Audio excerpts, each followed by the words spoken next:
It always goes somewhere else. So if I'm unhappy with it, at least the Democrats should be happy because I feel like I'm losing something. And speaking of just the Democrats, can we just talk briefly about that Richie Cunningham hologram?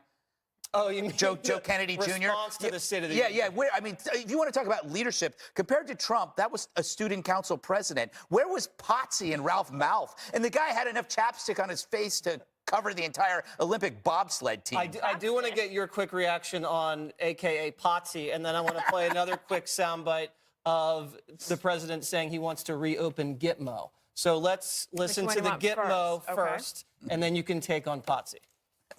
It's Richie. Terrorists who do things like place bombs in civilian hospitals are evil.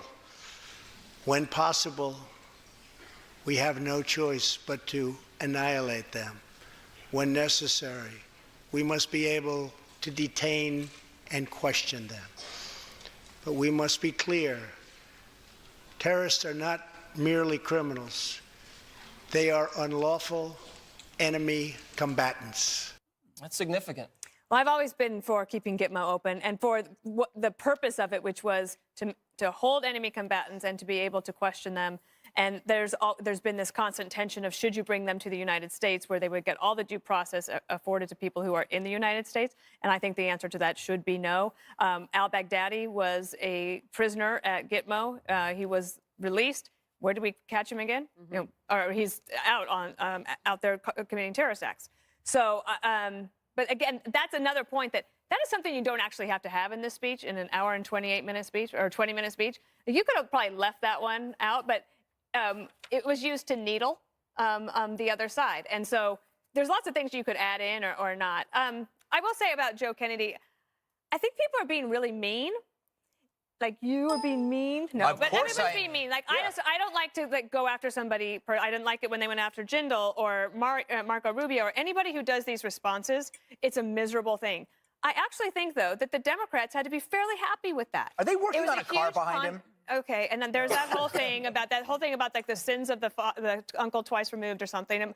But if you're a young Democrat and you feel like you cannot stand President Trump, and you saw that and you're like, there's hope for us. It's not Bernie Sanders. It's not Elizabeth Warren. I'm not saying that Joe Kennedy's going to run in 2020, but it was definitely a contrast. But it's still the Kennedys. It's still another family. It's still like having the Clintons.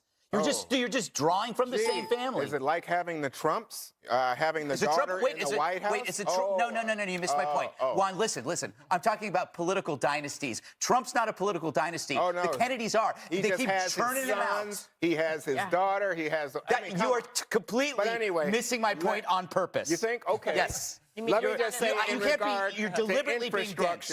Okay, I'm dense. In regard to infrastructure, let me just say, the man laid out no plan. He didn't say, I'm going to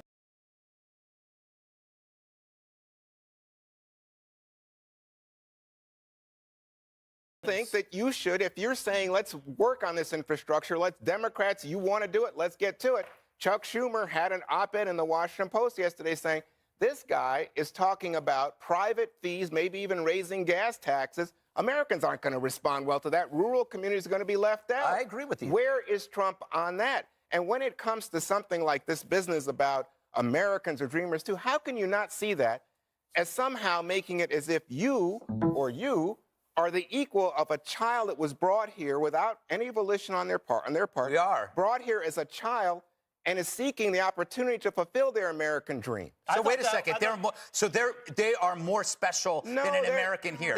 I'm a dreamer. Why can't I be a dreamer? You are a dreamer. I dream every day. I hope dream that someday you will see the light. Yeah, I'll see the light in your eyes. Right. Oh, yeah, it's kind of sexy. Cue the music. Well, but I'm just saying, this is more and more. This is how Trump distorts things, and then it gets heard by some people as, oh, well, it's so patriotic, so wonderful. In fact, what he's doing is putting down people and hurting even the point of that young line people. was that it has a double meaning, and it was meant to do exactly what's happening at this table. No, it just exposes confirmation bias. You're hearing what you want to hear. How did you see it? That's what I meant. Yeah, no, but I thought that, like I said, I thought that this was something that was incredible personal stories that all Americans can relate to, and it was more a message of unification. I didn't see in any way that he was trying to be divisive. He's saying that we can all grow and prosper together as a country, especially if we work cooperatively to achieve those ends. for example, like we've done with the economy. All right. And also, I think it's because we haven't heard that, it's strange to a lot of people. That's the tragedy, is that we think this is a weird idea that we're all Americans and that we're all dreamers, but that people think that's weird. That's sad. Oh, no, you never heard Morning in America? Yeah, that's been around. Guess what? This optimism has been around. The problem is Donald Trump is speaking in a way that keeps putting down people, and you don't hear it. No, I think you're reading minds. Okay. And you're not hearing he's putting things. people down. He's lifting people up. Oh, All right, we're going to continue to debate this, and we're going to have more personal stories as we continue to analyze the State of the Union up next.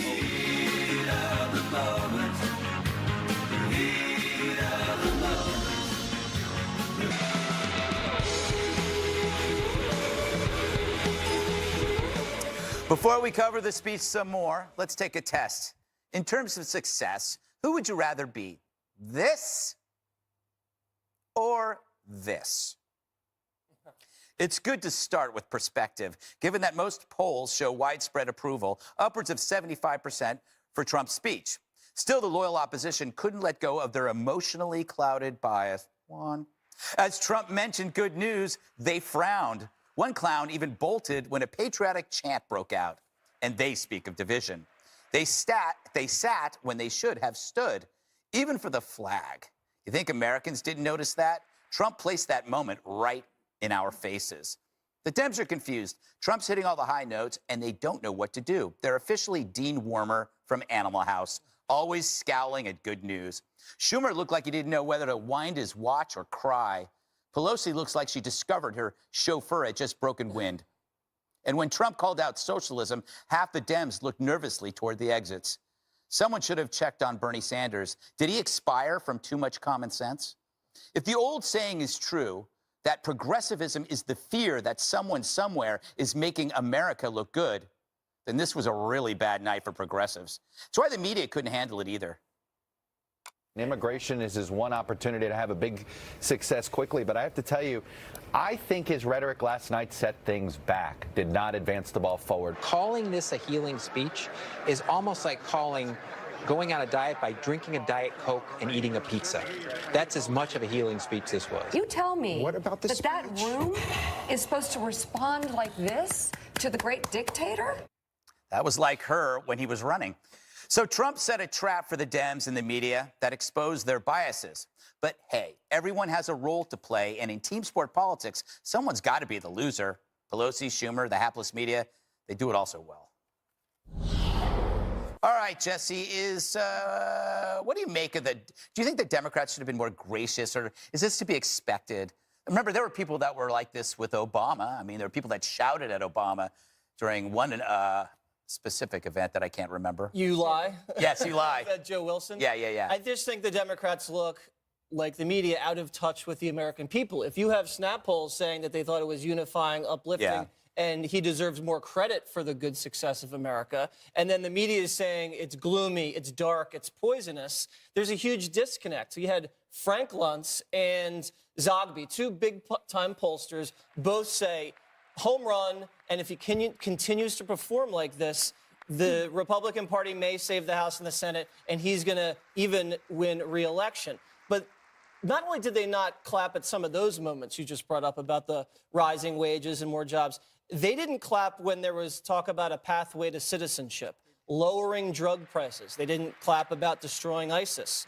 They didn't clap about the recovery of Steve Scalise, one of their own colleagues. Think about Unbelievable. that. So it's almost like you can applaud the success. I think they no, did. Steve Scalise. Yeah, I think not they did. what I saw. Not what I saw. Check the tape. All right. But you can still applaud the success of America. But you don't have to agree with everything Trump says. It's almost like they care more about their party than they do about the country. Imagine if the Democrats didn't clap when we won gold medal in the Olympics because Trump was president. That's kind of the disconnect. But the president's done something very skillful here. He's so closely associated himself with the flag, with the country, and the economic success. When the Democrats root against him, they look like they're rooting against America. But he's also triangulated when it comes to manufacturing, infrastructure, and trade that helps American workers. So the Democrats are in a tough position where they're boxed in. Are they going to choose what's good for their own base? Or are they going to follow Nancy and crying Chuck? And that's the question going into the midterms. That's actually, I didn't even consider that, Dana. What the point Jesse says that he has aligned himself with patriotic symbols so that if you are against him, you're kind of against the flag. In a way, it's almost a parallel that if you were against President Obama, you're racist. Yeah. So it's kind of like you align yourself with certain kinds of, in his case, identity politics. In this case, unification, patriotism. Yeah, I was thinking when they didn't stand for, when the Democrats didn't stand, well, not, I shouldn't say didn't. I had a Democrat on my show today who did stand for rising wages, so I'll take it back. And they are lacking a message, though, and they don't have the bully pulpit. And they know that in their districts, all of these citizens are seeing good headlines about the economy. Mm-hmm. So there is a disconnect. So for people who watch the speech, most of those tend to be people who like the president anyway. They're going forward, and the Democrats are starting to lose ground in the congressional ballot. Republicans have made up considerable ground in just a month. I think what the Democrats could have done from a communication standpoint is just stood up and cheered and applauded and given a high fives to each other, saying, "We did this for you. Mm-hmm. We are happy to have helped you, President Trump, to inherit this great economy, and we are absolutely going to go forward to try to win back the working class." And also take credit for some of these centrist and democratic ideas that he floated. Sure, like paid family leave. Yeah, I mean, there's some liberal stuff going in there, Kimberly. What are your thoughts? Yeah, I think that Dana brings up a great point, which is that there was plenty there for them to say, hey, listen, we were contributory to this. We helped. We're trying to get the country to prosper as it relates to the economy as well, and tax reform, et cetera. But instead, they chose to be partisan and not to be honest in terms of, okay, this is what's happened. This is what we feel we've tried to contribute. This is what is, in fact, good for the country. They did not want to even begrudgingly give kind of any credit or acknowledge any participation, because to give him any credit for honest-to-God achievements was too much for them to swallow. Juan, you're batting cleanup here. Why does your side look like a bunch of sore losers? You get 10 seconds. That's what I thought. Here we are on Fox. Let me just say. We give you more time than anybody on the planet. Let me just say, I'm so curious in listening because, for example, with the young man and the flags at the graves, right? Right. How can you guys not see that he's going after people who say, I'm having a legitimate protest about police brutality by refusing to stand at the national anthem?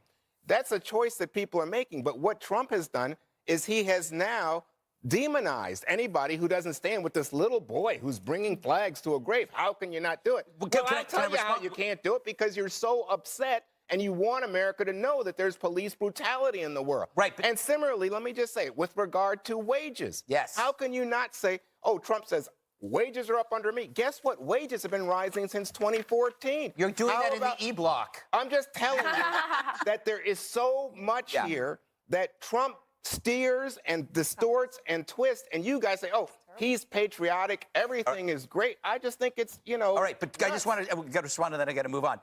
You compare two ideas, okay? So in Trump's case, he has this young boy on to talk about this amazing thing he's doing. That is a well-articulated principle that he's espousing. He's showing this.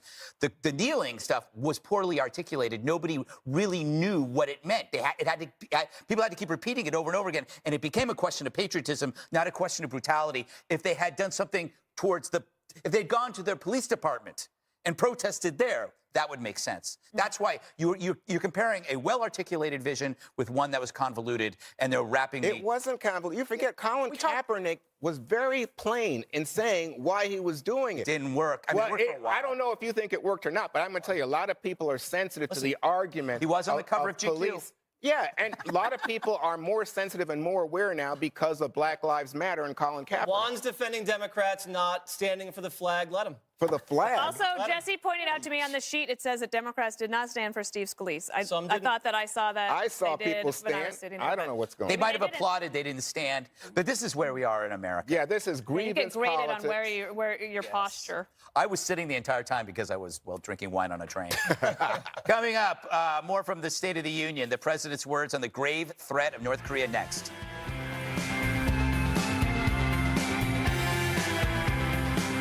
Reckless pursuit of nuclear missiles could very soon threaten our homeland. Past experience has taught us that complacency and concessions only invite aggression and provocation. I will not repeat the mistakes of past administrations that got us into this very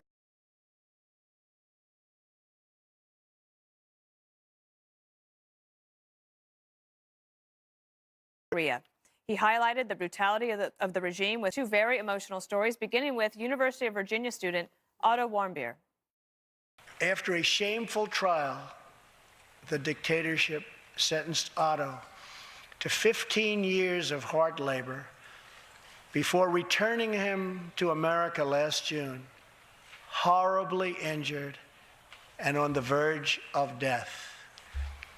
He passed away just days after his return. Otto's wonderful parents, Fred and Cindy Warmbier, are here with us tonight, along with Otto's brother and sister, Austin and Greta. Please.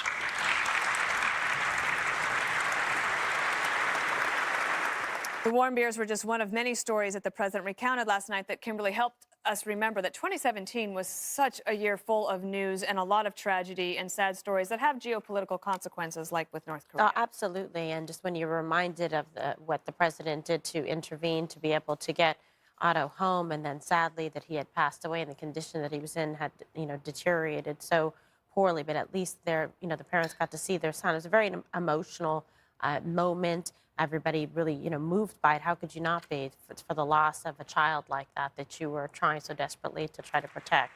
This is one of the moments that I thought were really compelling during the speech, as well as the activists that were holding up the crutches. Was very powerful. Yeah, I know that a lot of people felt that was one of the best parts of the speech. I think, Jesse, you were one of them. It was a North Korea defector. His name is Ji Seong-ho. This is somebody who was so desperate that he escaped from North Korea. He collapsed on the train tracks. He was exhausted from hunger. He was run over. He went through several surgeries. What he's holding up there that you can see on the screen are the crutches that he used as he basically recovered, and now he's here in America. It brought a tear to my eye. It was an incredibly powerful moment. The North Korean defector, that's what real resistance looks like, not sitting on your hands and not clapping. That guy's a true hero, and it was amazing to see the reaction there. President Trump did a great job humanizing and personalizing his messages. The North Korean situation is obviously very tense right now, and I think the president's rhetoric and actions are working. The South Korean leader and the Japanese leader praised the president's actions and resolve just recently. The sanctions are working. The North Koreans just tried to open up some dialogue with the South. We're strategically leaking from generals war games about maybe decapitation strikes or preemptive action. And sanctions are really crippling Little Rocket Man's regime. I think they're really running out of gas. And this was the same chamber that W talked about the axis of evil. We liberated one, we paid off one. Little Rocket Man wants to get paid off, and I don't think Trump's ready to do business. Juan, Brett Baer told me last night that in just the last year, in 2017, almost 1,200 North Koreans basically fled from the country, and they were the refugees, right? So they're desperate enough to leave their country to seek a better place, and the president was basically saying, we need to help them, but how we do that is going to be up to a lot of different considerations. Yeah, I mean, it's not clear how we help them. So I don't know that we saw anything there that was helpful in that regard. But to me, the real news is here that you see people like South Korea say we're going to march with the North Koreans. Or you see the man who was the likely nominee to be our ambassador say that he opposes the idea of a preemptory strike against North Korea. And then suddenly he's no longer in the running to be that ambassador in the Trump administration. I think this is, and of course we have China and the famous chocolate cake at Mar-a-Lago, where all of a sudden China has not been very helpful, and we're looking for other ways. So I think you can bring out and you can exploit people who are crying the Warmbier story. It's just tragic to have your child treated like that. But is this really about a reality TV show, or is it about a president trying to say, here is our policy as Americans and what we can do to combat this evil regime? I don't think it's right for you to say that he's exploiting what happened with the Warmbiers. I think that's pretty disrespectful. Oh, yeah, I don't think the Warmbiers feel exploited. I think they're very happy that the commander-in-chief brought them Yeah. there. Yeah. So really I think that is the disrespectful point, is comment. that the people that were there seemed very happy to be a part of the president. Yeah, it's the Not it's, paid actors. yeah, yeah. It's the, I always am. I'm not crazy about symbolic gestures, but these people, they deserve to be there. And we have to remember Otto, because it's a reminder of who we are engaging with. Yes. We are engaging with a rational but very, very cold character. He's not crazy, he's rational, but he's very, very cold. But this was helpful because it's about tone and direction that is unmistakable, that it has shifted. The ways of the past, the way I sense it, the ways of the past are now the past. We can be in the past, we were very hard on North Korea. And then we kind of return back to where we are, which is this kind of like ignore and tolerate. But my guess here is that there's no going back with this thing with Kim. There's no going back. He knows it, and the tone, and what's happening with the sanctions, and the reason why the ambassador didn't get the job. He's concerned that we're planning an evacuation of Americans from South Korea. That's good stuff to know. That's good stuff for North Korea to know, that we're evacuating our Americans from South Korea because we're moving forward. We're not going to go back to the way things are. I think Kim's realizing that. I think that you have to think about South Korea. You have to think about Japan. They're You got to wrapping me think one. about Americans. Yeah. All right. Mr. Trump also put a spotlight on America's opioid crisis last night. Another very touching moment to replay next. Last night was when President Trump devoted a portion of his address to America's drug epidemic and introduced us to Officer Ryan Holitz with the Albuquerque Police. Last year, Ryan was on duty when he saw a pregnant, homeless woman preparing to inject heroin. When Ryan told her she was going to harm her unborn child, she began to weep. She told him she didn't know where to turn, but badly wanted a safe home for her baby. In that moment, Ryan said he felt God speak to him. "You will do it. Because you can." He heard those words. He took out a picture of his wife and their 4 kids. Then he went home to tell his wife, Rebecca. In an instant, she agreed to adopt. The Holitz named their new daughter Hope. Ryan and Rebecca, you embody the goodness of our nation. Thank you.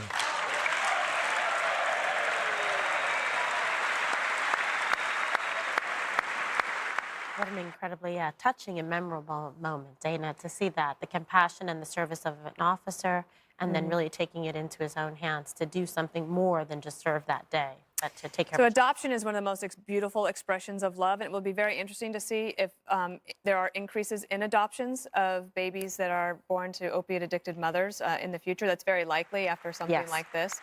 The one thing I do wonder about is, so what are we going to do about the opiate epidemic? We talk a lot about how big a problem it is. The next move right now, apparently, is the Justice Department has a 45-day push to go against pushers, they call them. And that might be good. I don't think it's enough, so there's more to do. Okay, Jesse, what did you make of this moment? I thought it was another masterful use of personal stories to rally the country behind his agenda. We know the president's very affected by people.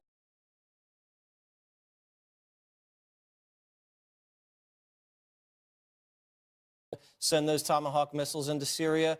And again, this was a speech about the people, for the people, and had more people, I believe, than most of these State of the Union addresses, and it was very effective. Okay, Greg, what did you make? Well, the story has, it kind of like unites so many different issues at once. You have drug abuse, you have adoption, you have the way law enforcement is portrayed on cable news, often negatively, as something to be feared.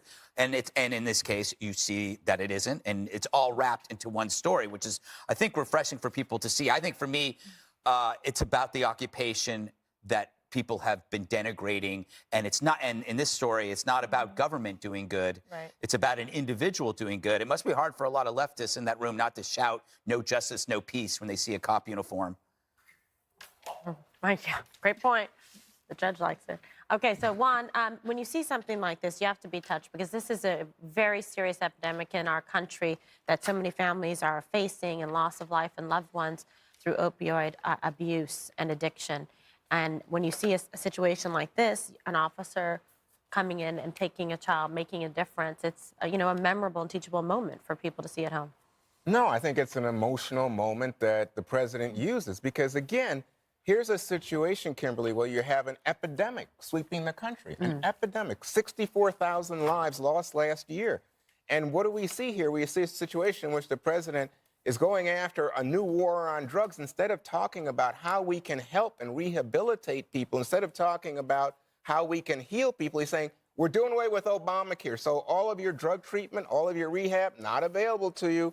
What about housing? What about, something like, contraception? Oh, no, not available.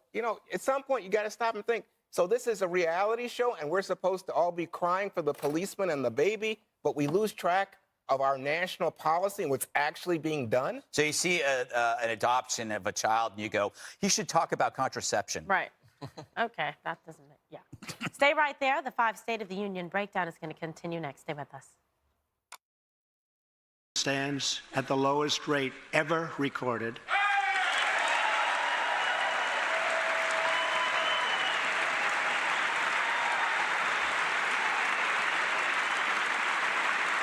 And Hispanic American unemployment has also reached the lowest levels in history. So you see there the Hispanic caucus, the Black caucus remaining seated, and therefore people asking, well, why didn't they stand up? What do you think is the answer, Dana? I think that they miscalculated. I really do think that from a communication standpoint that they were going to be caught in a trap. You always are when you're in the minority and you're in the State of the Union, but they should have just stood up and owned it and said, yes, we did this and we helped you get to this point, Mr. President. Jesse? I don't think it's in the Democratic Party's interest to give credit for Republican president's policies to improve the lives of African Americans.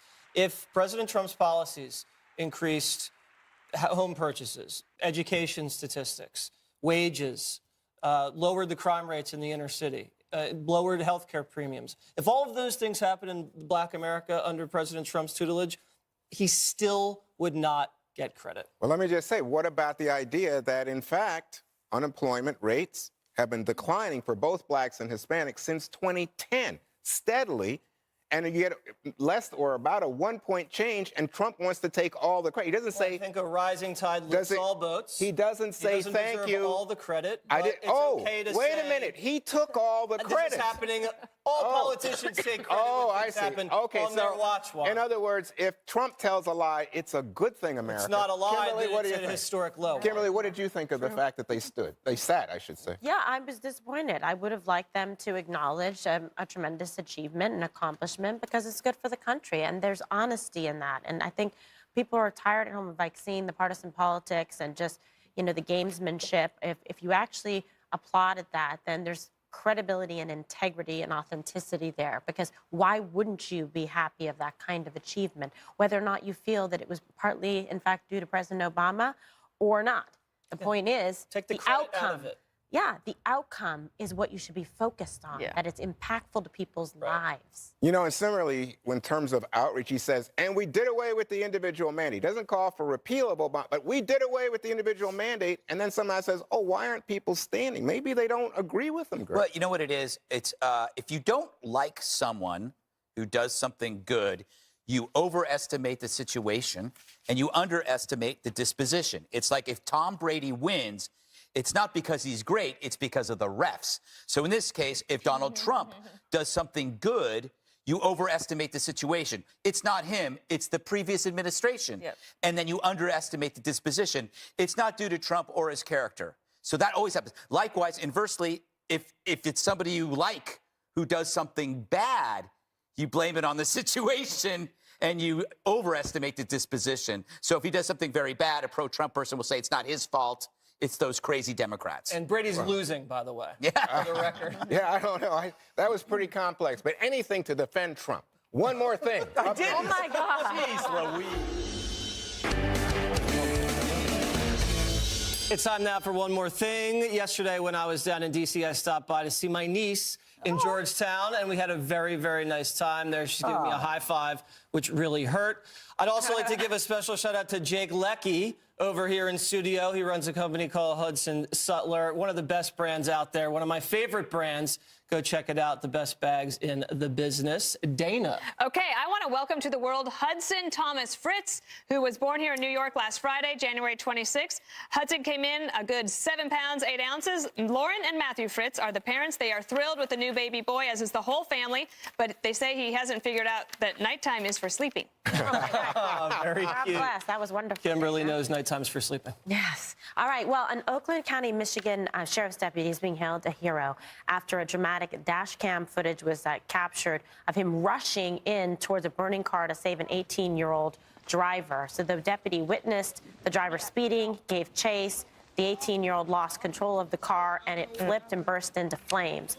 Now, unfortunately, we do have to point out that during this investigation, there are some pending charges potentially for alcohol and marijuana that the officer, I guess, smelled. But nevertheless, you see the heroic actions of this officer putting his life in peril's way to save someone. Amazing story. Okay, Greg. All right, I haven't done a podcast in a couple of weeks, but I have a new one up right now. Go to Fox News Podcasts, plural.com. In my interview with the great Robert Wright on his new book, Why Buddhism is True, it's a great, we talk about tribalism, we talk about politics, and meditation. Listen.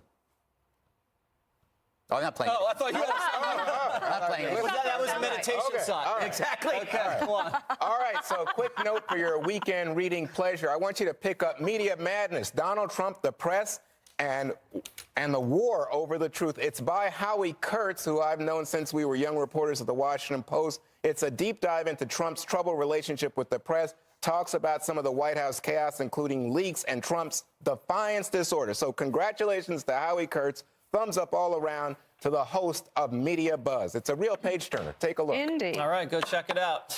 Okay, special report up next. Bret Baier is actually here in New York